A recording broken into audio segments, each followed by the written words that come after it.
20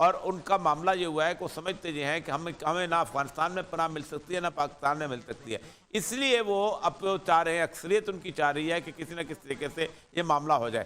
طالبان بھی سمجھتے یہ ہیں افغانستان کے، یہ ٹی ٹی پی اور داعش جو ہیں یہ بیسیکلی ایک ہی سکے کے دو رخ ہیں، اور داعش چونکہ وہاں مسئلہ بنا رہی ہے۔ آپ کو پتہ ہوگا کہ جو اسلم فاروقی ہے یہ داعش کا یہ پکڑا تھا، اشرف غنی ایک زمانے میں پکڑا گیا تھا اور پھر دوبارہ افغانستان میں اچانک نمودار ہو گیا اور اس کو انہوں نے مار دیا، لیکن وہ سمجھتے ہیں کہ یہ کہیں ادھر ادھر بارڈر کے اوپر ہی کہیں چھپا ہوا تھا، اس کو پھر واپس وہاں آ گیا ہوا ہے۔ تو اصل طالبان کے لیے بھی خطرہ ہے، ہمارے لیے بھی خطرہ ہے۔ وہ باقاعدہ لڑائی لے نہیں سکتے ٹی ٹی پی والوں سے، کیونکہ یہ ان کے ساتھ مل کے لڑتے رہے ہیں اور ان کے ساتھ یہ آپ جنگ کرتے چلیں رہے۔ جی دیکھتے ہیں اور یہ سب کیا مستقبل ہوتا ہے ان مذاکرات کا، کیا اچھی خبر اس میں سے نکلتی ہے، لیکن یہ لیتے ہیں بریک کے بعد آئیں گے تو ذکر کریں گے بھارت کا کہ پورا عالمی پریس جو خبر دے رہا ہے، جو مضامین چھپ رہے ہیں وہ یہ ہیں کہ بھارت کے اندر ایک بڑے پیمانے پر مسلمانوں کی نسل کشی کی تیاری جاری ہے، اس کے منصوبے بن رہے ہیں اور ان کو روکنے والا کوئی نہیں۔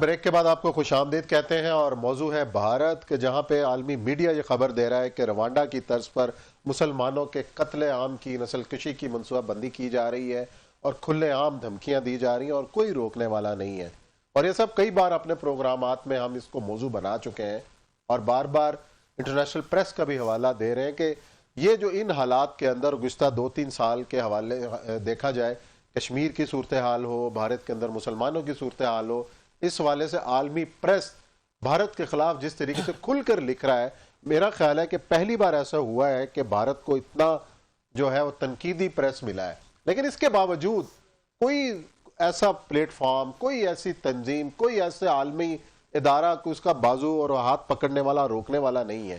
کیا وجہ ہے؟ دیکھیں مسئلہ سر یہ ہے کہ یہ اگر ویسٹ میں اس طرح کا چھوٹا سا واقعہ ہوتا تو اب تک بہت کچھ ہو چکا ہوتا، لیکن مسئلہ یہ ہے کہ آج مثال دی جاتی ہے روانڈا کی۔ روانڈا میں 2 قبائل تھے، ہوٹو اور تتسی۔ اب تتسی جو تھے وہ چونکہ بیچارے ذرا سے کم تھے اور باقی قبائل جو تھے وہ زیادہ تھے، تو آپ کو اندازہ نہیں کہ 40 دن کے اندر 10 لاکھ لوگ قتل ہوئے تھے، 49 ڈیز ٹوٹل بنتے ہیں، اور 10 لاکھ لوگوں کی کھوپڑیاں جو تھیں وہ پھیلی ہوئی تھی تمام علاقے کے اندر اور کوئی نہیں بولا تھا۔ آج تک ماتم کرتے رہ گئے ہیں، کھوپڑیاں بنتے ہوئے سب نے دیکھا اور سب نے دیکھا کہ وہ مارے گئے، اور صرف یہ تھا کہ ان کو پتہ چل جاتا تھا کہ اس شخص کے حالانکہ ایک جیسا رنگ تھا، ایک جیسی شکل تھی، ایک جگہ سب کچھ تھا، وہ پہچانے جاتے تھے۔ اب اس وقت جو آج آرٹیکلز جو پوری دنیا میں 3-4 دن سے چھپ رہے ہیں وہ کہہ رہے ہیں کہ انڈیا کے اندر باقاعدہ پلاننگ ہو چکی ہوئی ہے مسلمانوں کا روانڈا کی طرز کے اوپر جینوسائیڈ کیا جائے۔ وہ کہتے ہیں کہ ہر جگہ جہاں بھی دنیا میں جینوسائیڈ ہوا ہے، قتل عام ہوا ہے، نسل کشی ہوئی ہے، تو 12 مختلف پوائنٹس ہوتے ہیں جس کے اگر حال کہہ جائیں تو پھر آخری پوائنٹ جو ہے وہ ہوتا ہے کہ آپ قتل عام کرتے ہیں۔ ان میں سے 12 میں سے 10 جو ہیں وہ مکمل طور پہ انڈیا نے پورے کر لیے ہیں۔ اس میں سے سب سے اہم ترین پوائنٹ یہ ہے کہ انڈیا کے اندر آج سے 2014 سے پہلے لوگ سمجھتے تھے کہ ہمارا سب سے بڑا مسئلہ جو ہے وہ غربت ہے، ہمارا سب سے بڑا مسئلہ جو ہے وہ بے روزگاری ہے، ہمارا سب سے بڑا مسئلہ جو ہے وہ جو ہے اپنا صحت ہے، خراب صحت ہے اور کرپشن ہے۔ یہ 4-5 مسئلے جو تھے وہ اس وقت ڈسکشن ہوتی تھی، ہر پارٹی یہی بات کرتی تھی۔ اب یہ ہے کہ انڈیا کے اندر 99% لوگ کہتے ہیں کہ ہمارا سب سے بڑا مسئلہ مسلمان ہیں۔ یہ اس وقت میرے سامنے جو تصویریں ہیں، اخباریں کٹنگ ہیں، وہ کہتے ہیں کہ انڈیا کے ہندو اب یہ یقین کرنے لگ گئے ہیں کہ اگر ہم مسلمانوں سے نجات حاصل کر لیں تو انڈیا سکون میں آ جائے گا۔ اور پھر سب سے بڑی بات اس نے مودی کی تقریروں کے اوپر جو ہے کہ تم اپنے دشمنوں کو اپنے کپڑوں سے پہچانو، identified by their can be identified by their clothes, یعنی جو مسلمانوں کی طرح پہناوا کرتا ہے، جو حجاب لیتا ہے، جو ٹوپی پہنتا ہے، جو داڑھی رکھتا ہے، اس کو تم آئیڈینٹیفائی کرو۔ اور اس میں اس نے بڑے بڑے واقعات چھوٹے چھوٹے لکھے ہیں کہ ایک پورا آتی ہے، پولیس آتی ہے اور ایک مسلمان کو کہتی ہے کہ تم نے ناجائز قبضہ کیا ہوا ہے، اس کی زمین جو ہے وہ لیتی ہے اور ایک اس کو ہندو کو دے دیتی ہے۔ آسام کے اندر یہ واقعات ہو رہے ہیں۔ اس کی مثال بنیادی طور پر انہوں نے اس سے لیا ہے، انہوں نے ایک تجربہ کر کے دیکھا، اور تجربہ انہوں نے دیکھا برما کے اندر۔ برما کے اندر روہنگیا مسلمان جو تھے وہ تقریباً 10-12 لاکھ کے قریب تھے۔ اب سب سے پہلے ان کو کہا گیا کہ تمہارا کوئی وطن نہیں ہے، یعنی اب نہ ان کو بنگلہ دیش نے تسلیم کیا، نہ برما نے کیا، نہ چائنیز نے کیا، اراکان کا علاقہ تھا. وہ بیچارے اپنا وطن ڈھونڈتے ڈھونڈتے پوری دنیا میں گھومے.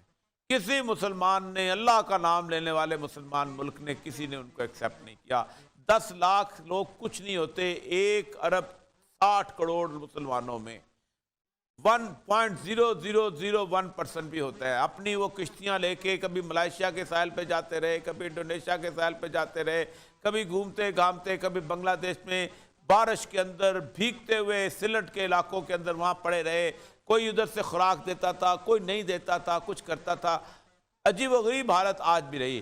دنیا کا ضمیر نہیں جاگا. وہ بیچارے کہیں مرے، کہیں کچھ ہوئے. عورتیں ان کی ریپ ہوتی نہیں، بچیاں ان کے سامنے قتل ہوتی نہیں، آگ لگائے جاتے رہے. انہوں نے یہ طے کر لیا کہ اگر 20 لاکھ کے ساتھ کیا جا سکتا ہے تو 20 کروڑ کے ساتھ بھی کیا جا سکتا ہے. کیونکہ 20 لاکھ کے بارے میں مسلمان ایک مردہ قوم ہو چکی ہوئی ہے. اس کے اندر نہ کوئی حس ہے، نہ کوئی غیرت ہے، نہ کوئی حمیت ہے، نہ کوئی مسلمانوں کا ایک تصور ہے. آپ اپنے آپ کو رسول اللہ صلی اللہ علیہ وسلم کی حدیثیں سناتے ہیں کہ مسلمان جستواد کی طرح ہوتے ہیں. ہم جستواد کی طرح نہیں ہیں. ہم ایرانی ہیں، ہم افغانی ہیں، ہم پاکستانی ہیں، ہم سعودی ہیں، ہم عراقی ہیں، ہم مصری ہیں. مسلمان نہیں ہیں. تو اس وقت جو 20% 19% کے قریب جو ان کی اقلیت ہے، جن میں سے 14% مسلمان ہیں، ان کے بارے میں وہ سب سے پہلا کام انہوں نے کیا تھا کہ انہوں نے NRC نکالا تھا، جس کو کہتے ہیں نیشنل رجسٹریشن سرٹیفکیٹ. سب سے پہلے تم یہ ثابت کرو کہ تم اس ملک کے واقعی شہری ہو کہ نہیں ہو.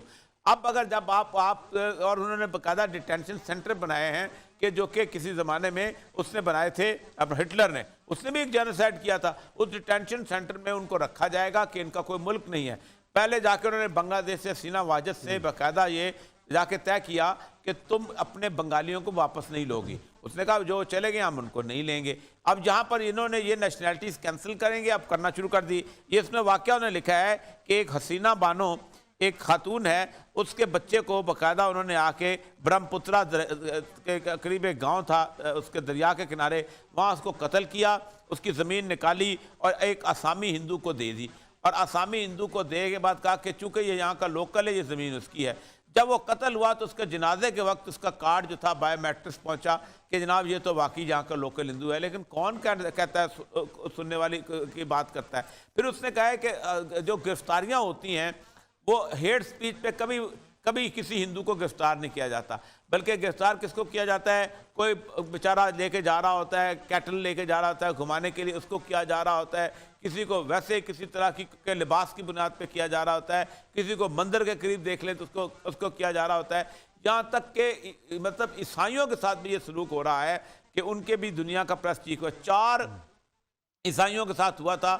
آپ سوچیں کہ پورے کے پورے نیو یارک ٹائمز کی 1.5 صفحے کی سٹوری تھی، اتنا بڑے اخبار کی، اور اتنا بڑا انہوں نے دیا تھا. یہ روز ہو رہے ہیں قتل، لیکن کوئی اس کی توجہ نہیں دیتا. اب انہوں نے کہا ہے کہ حجاب پہن کے آپ نہیں آئیں گے، آپ وہاں نہیں پہنچے.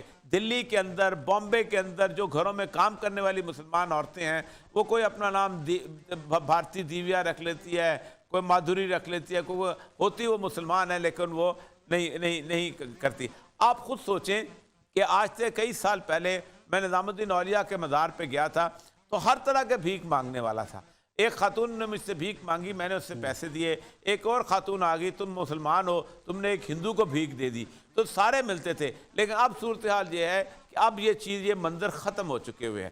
اب ہندو کے اس کے بھیک مانگتا ہے اور مسلمان کے مزار پہ بھیک مانگتا ہے. یہ والی کیفیت جو ہے یہ انڈیا کے اس معاملے کے آ گئی ہے کہ آئیڈینٹیفائیبل ہو گئے ہیں. جیسے ہوتا تھا کہ ایک زمانے کے اندر یہودی جو تھے وہ بیچارے ختنہ کرنا بند ہو گئے تھے کیونکہ ان کو پہچانا جاتا تھا اور قتل کر لیا جاتا. رپورٹس یہ ہیں کہ مسلمانوں کو بھی یہی ختنے سے پہچانتے ہیں، اس لیے مسلمانوں بھی کسی نہ کسی حد تک چھپ چھپا کہتے ہیں کہ چلو اور کچھ نہیں تو کم از کم یہ کسی وقت یہ کام نہ کرو تاکہ ہم اس طرح نہ پہچانے جائیں. لباس سے پہچانتے ہیں، حجاب سے پہچانتے ہیں، داڑھی سے پہچانتے ہیں، ٹوپی سے پہچانتے ہیں. یہ جینوسائیڈ کا معاملہ ایسا آ چکا ہوا ہے، کوئی نہیں بول رہا. باقی تو چھوڑیں، مسلم امہ نہیں بول رہی، کون بولتا ہے؟ پاکستان نہیں بول رہا. ایران جو ہے اس کو حوثیز کی پڑی ہوئی ہے، ایران کو جو ہے شام کی پڑی ہوئی ہے، ایران کو عراق اس کی پڑی ہوئی ہے، سعودی عرب کو اپنے جناب نیوم شہر بنانے کی پڑی ہوئی ہے، اس کو جناب اپنے جا کے وہاں پر یمن کی اس کی پڑی ہوئی ہے. کون بول رہا ہے؟ کوئی نہیں بول رہا. کیا کیا یہ سارے لوگ جو ہیں آج اگر اعلان کر دیں گلف اسٹیٹ کہ کل سے کوئی ہندو یہاں ملازمت اختیار نہیں کرے گا، انڈیا جو گھٹنے ٹیک دے گا، آ کے گھٹنے ٹیک دے گا؟ نہیں، اور یہ صاحب جو کیلرا میں وہ جو ہوا ہے وہاں پہ ایک بائیکاٹ کی مہم چلی گلف کنٹریز کے اندر، بڑی کامیاب مہم چلی، کچھ اس طریقے سے وہاں پہ نشانہ بنایا جا رہا تھا مسلمانوں کو، تو یہ بھی تو ایک ایگزامپل ہمارے سامنے ہے کہ امت تو سامنے آئی لیکن کوئی رہنمائی کرنے والا ہو۔ اسی نوٹ کے ساتھ اور یہ صاحب پروگرام کا وقت جو ہے وہ ختم ہوتا ہے، کل انشاءاللہ پھر ملاقات کریں کچھ نئے موضوعات کے ساتھ، اپنا خیال رکھیے گا، اللہ حافظ۔